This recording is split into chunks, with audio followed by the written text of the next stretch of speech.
Alhamdulillah Alhamdulillahilladzi anzala ala abdihi al-kitaba wa lam yaj'al lahu 'iwaja. Ashhadu an la ilaha illallah wahdahu la syarika lah.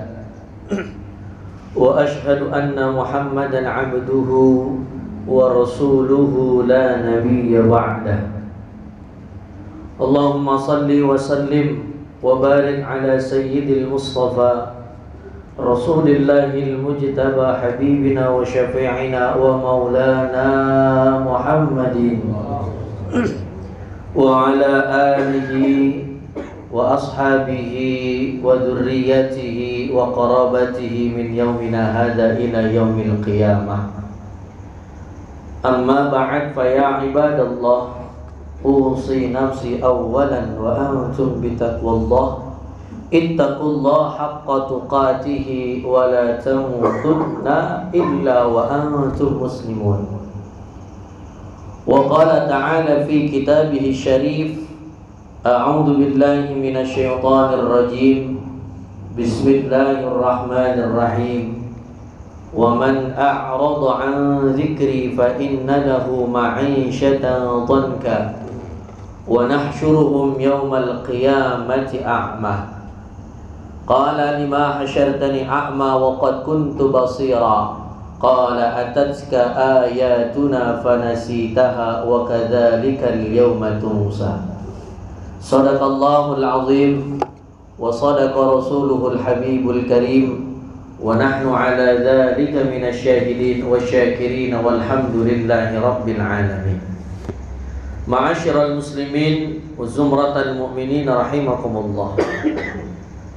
Tak ada kalimat yang pantas kita ucapkan kepada Allah Subhanahu wa ta'ala, Rabbul Jalal, Rabbul Arsyil Azim, Tuhan yang selalu memberikan kita kenikmatan berupa kenikmatan iman, kenikmatan Islam, kenikmatan sehat wal afiyah, sehingga begitu banyak nikmat yang Allah Subhanahu wa ta'ala berikan kepada kita. Maka atas izin Allah kita dapat duduk di tempat yang mulia ini. Maka sudah menjadi keseharusan bagi kita hambanya untuk selalu bersyukur kepada Allah Subhanahu wa ta'ala. Mudah-mudahan dengan nikmat yang Allah berikan secara tak henti-henti dan begitu luar biasa banyaknya, mampu kita syukuri insyaallah. Mudah-mudahan barokah syukur nikmat kepada Allah, nikmat kita sehari terus ditambah oleh Allah Subhanahu wa ta'ala. Amin ya rabbal alamin.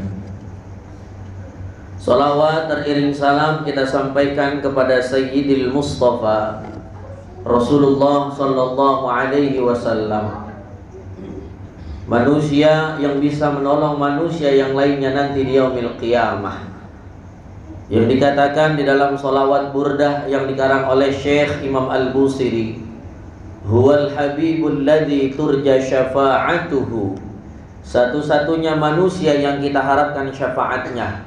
Bagaimana cara mendapatkan syafaat? Syafaat kalau di dalam Qomus Munjid artinya musa'adah, pertolongan, yaitu salah satunya dengan kita bersolawat kepada Rasulullah sallallahu alaihi wasallam. Mudah-mudahan solawat yang selalu tercurahkan kepada Rasul, yang selalu terucap dari mulut dan hati kita, bisa menjadi jalan wasilah nanti Allah kumpulkan di surga bersama Rasulullah sallallahu alaihi wasallam. Amin ya rabbal alamin. Ma'asyiral muslimin wa zumratal mu'minin rahimakumullah. Maka izinkan al-faqir berwasiat untuk diri sendiri dan umumnya untuk seluruh jamaah. Maka tak henti-hentinya kita terus harus merenung, bermuhasabah diri, bagaimana kualitas keimanan dan keislaman kita. Karena tidak ada yang tahu kadar keimanan dan kualitas Islam kita kecuali hanya Allah dan diri kita. Maka sering diingatkan oleh khatib di setiap Jumatnya, kita jadikan momentum sholat Jumat ini untuk terus daripada meningkatkan kualitas iman dan keislaman kita. Sebab apa? Hanya keimanan dan keislaman yang bisa menyelamatkan kita dunia dan akhirat. Amin ya rabbal alamin. Ma'asyiral muslimin wa zumratal mu'minin rahimakumullah. Maka kalau dipikir-pikir, kita ini termasuk hambanya Allah Subhanahu wa ta'ala yang beruntung. Kenapa dikategorikan sebagai hambanya yang beruntung? Karena sampai saat ini dan detik ini Allah masih memperkenankan kita merasakan yang namanya indahnya bulan suci Ramadan. Pernah tidak sedikit kita flashback ke belakang? Ketika masuk bulan Rajab, bulan Sya'ban, doa yang sering kita latunkan adalah Allahumma barik lana fi Rajab wa Sya'bana wa ballighna Ramadan. Yang artinya, ya Allah, berikanlah keberkahan kepada kami di bulan Rajab, berikanlah kami keberkahan di bulan Sya'ban. Ya Allah, sampaikanlah, ya Allah, pertemukanlah kami dengan bulan suci Ramadan. Ini doa yang sering kita lantunkan secara 2 bulan berturut-turut. Maka kalau kita mau merenung, berarti ketika Ramadan ini telah kita jalankan sampai hari ke-20, berarti sudah ada doa yang Allah ijabah. Apa doa yang Allah ijabah? Doa untuk bertemu dengan bulan suci Ramadan. Banyak saudara-saudara kita yang berdoa, Allahumma barik lana fi Rajab wa Sya'bana wa ballighna Ramadan. Ya Allah, berkahi bulan Rajab kami, berkahi bulan Sya'ban kami, pertemukanlah kami dengan bulan suci Ramadan. Takdir punya takdir, pertengahan Sya'ban nyawanya dicabut oleh Allah Subhanahu wa ta'ala. Ada juga yang berdoa, barik lana fi Rajab wa Sya'ban. Ya Allah, berkahi bulan Rajab, Sya'ban kami, pertemukan kami dengan bulan Ramadan. Hamin 2 sebelum Ramadan nyawanya dicabut oleh Allah Subhanahu wa ta'ala. Maka kita yang saat ini sudah masuk puasa ke-20 dan masih merasakan indahnya bulan suci Ramadan, rasa-rasanya sayang ketika kita diberikan satu keberuntungan, satu kesempatan untuk bertemu dengan bulan suci Ramadan. Rasa-rasanya sayang kalau Ramadan kita lewatkan begitu saja, dan kita nggak tahu kira-kira Ramadan tahun depan bisa ngerasain lagi apa enggak. Makanya di dalam satu makalah bahasa Arab di dalam kitab Mahfuzat dikatakan, ihris ala ma yanfa'uka. Isilah kesempatan yang Allah berikan kepada kita dengan segala sesuatu yang mendatangkan manfaat untuk kita, manfaat untuk orang banyak, serta manfaat untuk keluarga-keluarga kita. Maka bagaimana caranya? Lalu apa kira-kira yang bisa mendatangkan manfaat untuk diri kita dan untuk keluarga kita serta lingkungan kita? Maka tidak lain tidak bukan di bulan suci Ramadan ini yang Allah katakan di dalam Qur'annya, Syahrul Ramadan alladzi unzila fihi al-Qur'an hudan linnas wa bayyinatin minal huda wal furqan. Maka salah satu amal ibadah yang bisa mendatangkan manfaat adalah dengan kita memperbanyak, mendekatkan diri kita kepada yang namanya Al-Qur'anul Karim. Kenapa Al-Quran yang ditekankan di dalam bulan suci Ramadan? Karena Ramadan adalah bulan diturunkannya Al-Quran. Bahkan di dalam hadis baginda Nabi Muhammad sallallahu alaihi wasallam, ketika masuk akhir-akhir Ramadan, kita alhamdulillah sudah masuk 10 akhir Ramadan. Artinya adalah banyak manusia ketika 10 akhir bulan Ramadan mencari yang namanya malam Lailatul Qadar. Yang Allah katakan di dalam surah Al-Qadar, inna anzalnahu fi lailatul qadar wa ma adraka ma lailatul qadar lailatul qadri khairum min alfi syahr. Yang mana banyak orang-orang berbondong mencari malam Lailatul Qadar. Sebab apa? Khairum min alfi syahr. Lebih baik, lebih bagus daripada min alfi syahr, amalan kita 1000 bulan. Maka Rasulullah menekankan, siapa yang ingin manfaat bulan Ramadannya dan siapa yang ingin mendapatkan Lailatul Qadar, maka yang pertama banyak-banyaklah mendekatkan diri kita, yaitu dengan namanya Al-Qur'anul Karim. Makanya di awal-awal bulan suci Ramadan kadang-kadang kita sudah memasang target.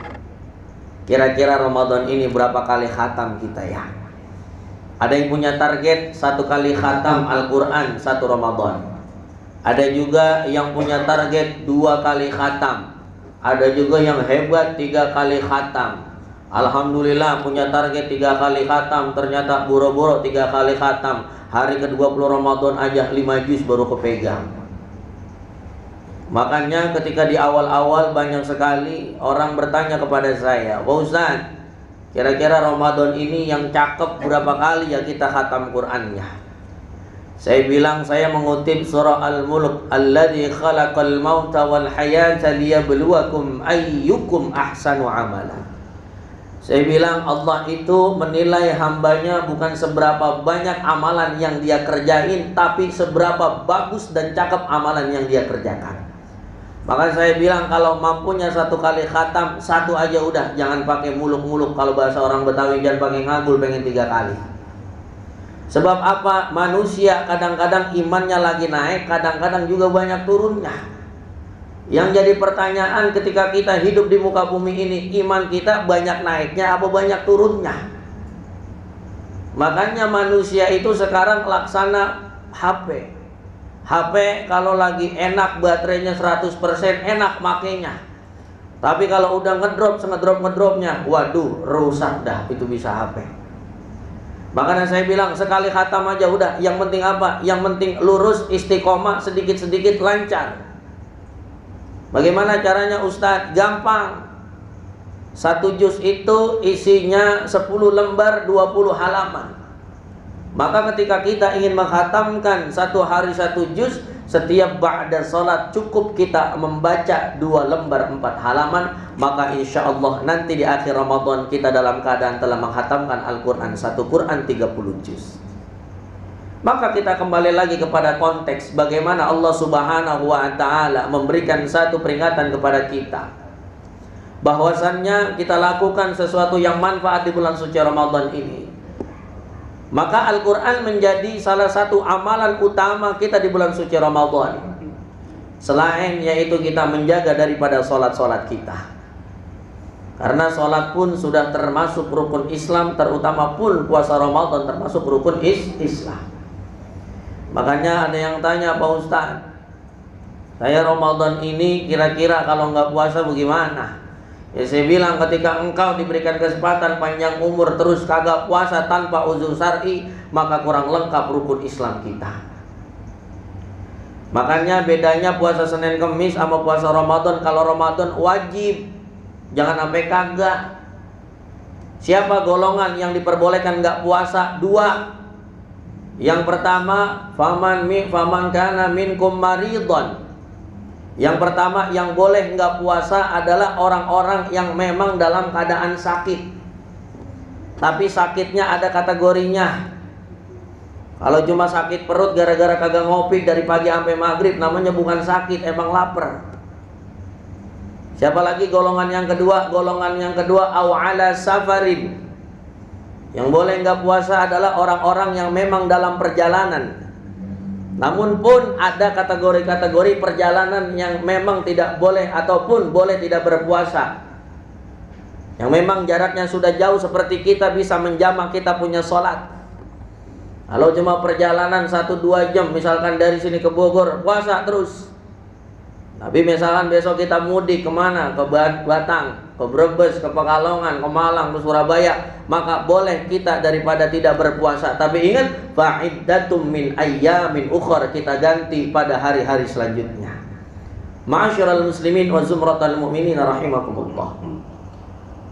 Apalagi Allah peringatkan di dalam Al-Quran, ternyata bapak-bapak yang dirahmati oleh Allah Subhanahu wa ta'ala, nanti di yaumil qiyamah ada satu golongan di dalam surah Thaha ayat 124 sampai ayat 126.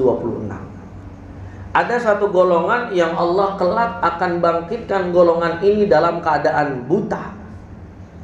Padahal ketika hidup di dunia ini orang dalam keadaan mata melihat sebegitu indah. Melihat duit jelas, melihat mobil jelas, ngelihat istri dan tak, kalau kata orang Betawi. Namun ketika nanti di yaumil qiyamah Allah bangkitkan dalam keadaan buta, siapa golongan tersebut? Allah nyatakan di dalam surah Thaha, "Wa man a'rada 'an dzikri fa inna lahu ma'isyatan dhanka wa nahsyuruhum yaumal qiyamati a'ma." Golongan tersebut adalah golongan ketika diberikan kesempatan matanya melihat di dunia, namun tidak pernah sama sekali membaca bahkan mengetahui daripada isi Al-Quran. lalai daripada Al-Quran. A'rada an dzikri artinya tidak pernah sama sekali ingin tahu daripada isi Al-Quran. Makanya tanggung jawab kita sebagai manusia 3 hal. Yang pertama, membaca Al-Quran. Yang kedua, mempelajari isi-isinya. Yang ketiga, kita tahu cara mengamalkan daripada isi Al-Quran. Bagaimana Ustadz? Kenapa baca yang nomor pertama? Kenapa nggak paham dulu? Sebab Allah menurunkan wahyunya kepada baginda Nabi Muhammad SAW. Perintah pertamanya adalah kalimat Iqra, bacalah. Ustaz, saya baca doang kagak paham, bagaimana? Enggak apa-apa, baca dulu sambil pelan-pelan, nanti baru bisa dipahami. Apalah arti kita memahami namun kita tidak bisa membacanya. Golongan ini protes sama Allah. Qala lima hasyartani a'ma wa qad kuntu basira. Ya Allah, kenapa engkau bangkitkan aku dalam keadaan buta ya Allah?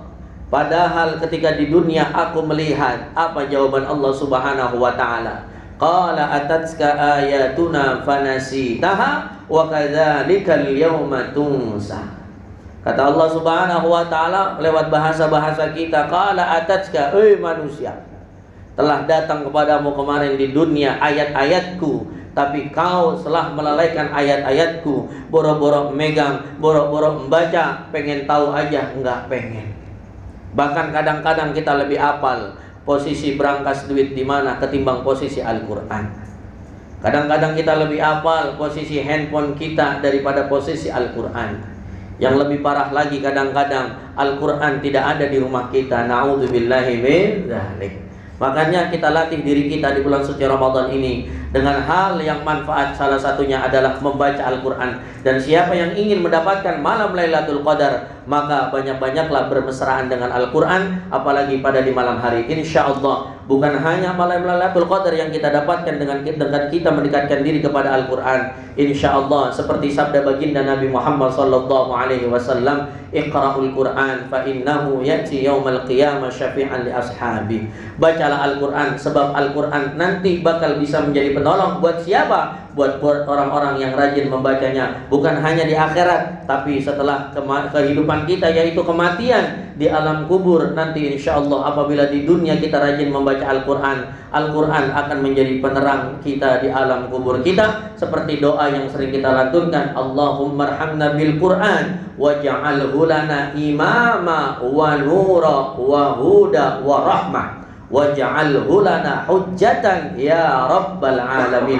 Bukan hanya menjadi penerang hidayah, tapi bisa juga menjadi pembela nanti di alam kubur. Amin ya rabbal alamin. Barakallahu li wa lakum fil Qur'anil azim wa nafa'ana wa iyyakum bima fihi minal ayati wa dzikril hakim wa taqabbalallahu minna wa minkum tilawatahu innahu huwal ghafurur rahim.